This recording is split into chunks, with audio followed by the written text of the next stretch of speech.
Smoke over the holiest site in Iran, 1 week after they buried their supreme leader. That's the image the world saw on July the 16th. And within hours, the story split into two completely different realities. Version 1, the one most outlets ran with, is simple. A construction accident, a workshop. Bad luck, bad timing, nothing more. Move on. Version 2 is the one nobody's asking about on camera. Why was a live construction site operating with bitumen and asphalt? The equipment inside the inner courtyard of the most heavily guarded religious compound in the Islamic Republic, 1 week after it became the final resting place of the man who ran that country for over 3 decades during an active war? That's not a conspiracy question, that's a security question. And it's one Iranian authorities themselves haven't answered. Their own statement says the cause is under investigation. Not closed, under investigation. So before you accept the clean version, accident, contained, move on, you need to understand exactly what this shrine is, why its condition matters more right now than at almost any other point in its history, and what it means that Iran's new leadership let this story sit for hours before responding. This is not a story about a fire. This is a story about what a fire this close to a regime's most symbolically loaded site does to a government that is right now in the most fragile position it has occupied in decades. Let's get into it. To understand why this incident matters, you have to understand 3 things happening simultaneously in Iran right now. Strip away the noise, and you're left with a country running on 3 tracks at once. An active war, a leadership transition, and a legitimacy crisis. The fire sits at the intersection of all 3. On February 28, 2026, Ali Khamenei, supreme leader of Iran since 1989, was killed in the opening strikes of what became a sustained U.S.-Israeli military campaign against Iran. He wasn't killed in some peripheral incident. He was killed in the opening moves of a war that, as of this recording, is still active. Strikes are still landing. Iranian naval assets are still being targeted in the Strait of Hormuz. This is not a post-war country processing grief. This is a wartime government that lost its head of state in the first days of the conflict and has been improvising leadership ever since. That matters enormously for how you read everything that follows. Khamenei's son, Mojtaba Khamenei, was named Iran's new supreme leader in March. Read that again. Not through a public deliberative process visible to the world, but through the opaque internal mechanisms of the Assembly of Experts in the middle of a war, weeks after his father's death. And since taking the position, Mojtaba has done something notable. He has largely stayed out of public view. That's not an accident. That's a choice. And it's the choice of a leader who understands something basic about power in a moment of crisis. Visibility is exposure. Every public appearance is a target. Literally, given that the war that killed his father is still ongoing, and symbolically, because the Iranian public has not seen this man govern. He is, functionally, an unproven quantity sitting on top of a religious political structure that has spent over 3 decades building its legitimacy around his father specifically. Here's the mechanic most coverage skips. The Islamic Republic's power isn't just military or economic. It runs on religious legitimacy, and religious legitimacy in Shia Iran runs through sacred geography. The Imam Reza Shrine in Mashhad is not just a burial site. It is one of the holiest locations in Shia Islam, the resting place of the 8th Imam, a pilgrimage destination for tens of millions of people annually, second only to Mecca and Medina in significance for large parts of the Shia world. Burying Khamenei there on July 9th wasn't a logistical decision. It was a legitimacy transfer. It fused his personal authority to the shrine's spiritual authority, and by extension, fused his son's inherited authority to that same source. State media covered the funeral procession in exhaustive detail.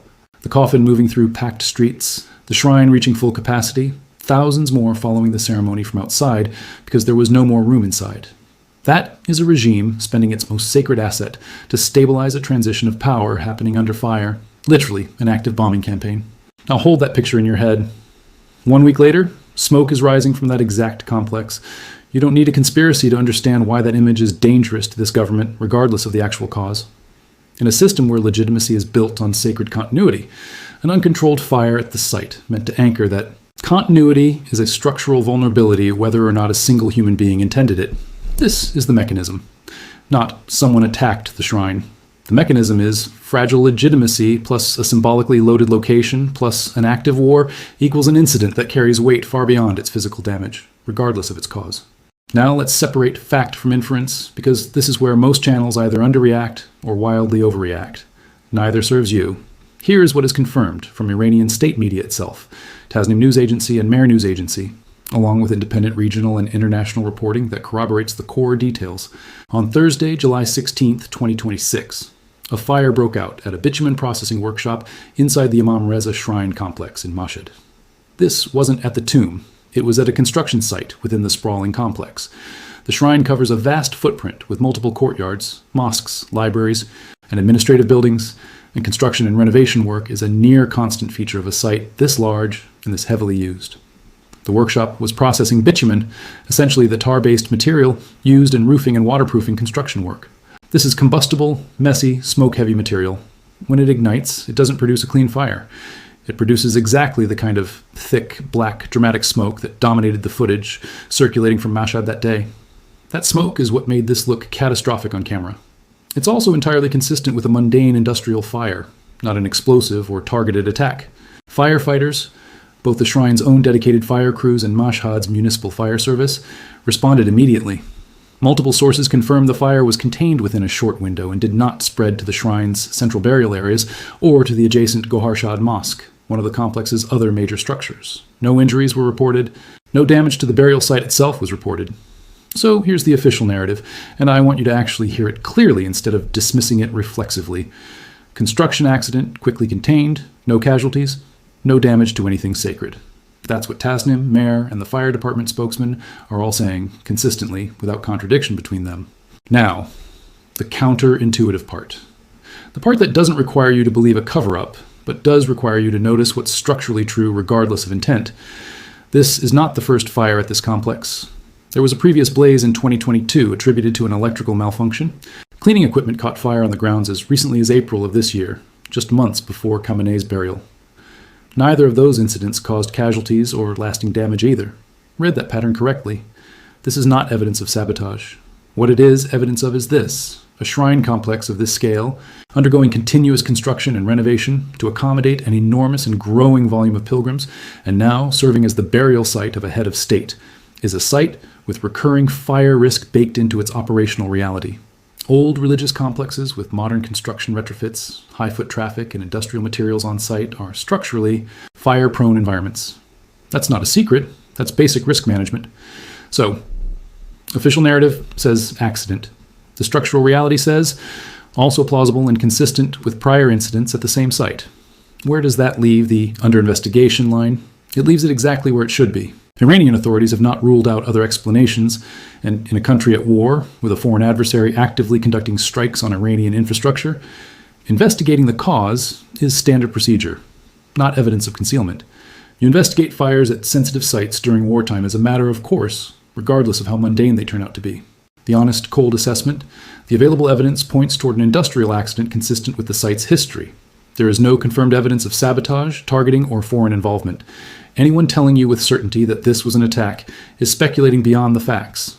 And anyone telling you with certainty that there is nothing more to learn is speculating just as much. Back to the other direction, before the investigation has concluded, let's move past the fire itself and look at what this incident reveals about the broader chessboard, because that's where the real analytical value sits. The Iranian state's move, information control through speed and specificity. Notice how fast the technical explanation arrived. Within the same news cycle, Iranian state media had already named the cause: bitumen workshop, construction project, fire department response, with enough specificity to sound procedural rather than defensive. That's a deliberate communication strategy.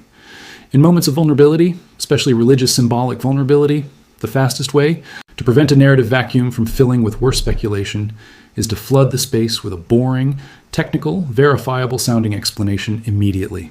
This is smart. It's also exactly what a government would do, whether the explanation is fully true or only partially true. Speed and specificity are not proof of honesty, they're proof of message discipline. Both can be simultaneously real. The explanation can be accurate, and the speed can also be a calculated legitimacy protection maneuver. Cold analysis holds both possibilities without collapsing into cynicism or credulity. Mojtaba's fatal exposure point. Here's the strategic vulnerability worth watching. Mojtaba Khamenei built his early leadership on invisibility, staying out of public view while the machinery of state ran on inherited legitimacy and institutional continuity rather than personal charisma or demonstrated governance. That's a defensible short-term strategy during an active war. Reduce your exposure. Let institutions absorb the shock, consolidate quietly. But that strategy has a structural weakness. It only works as long as nothing forces him into the spotlight. A crisis at the literal physical anchor of his father's legitimacy, and by extension his own, is exactly the kind of event that creates pressure for a visible response. Silence after this fire would read as detachment or weakness. Overreaction would read as insecurity, betraying anxiety about a threat that officials themselves are calling an accident. That's the tightrope. And how he, or the institution speaking for him, threaded over the coming days is a far more revealing signal about the actual stability of this succession than the fire itself.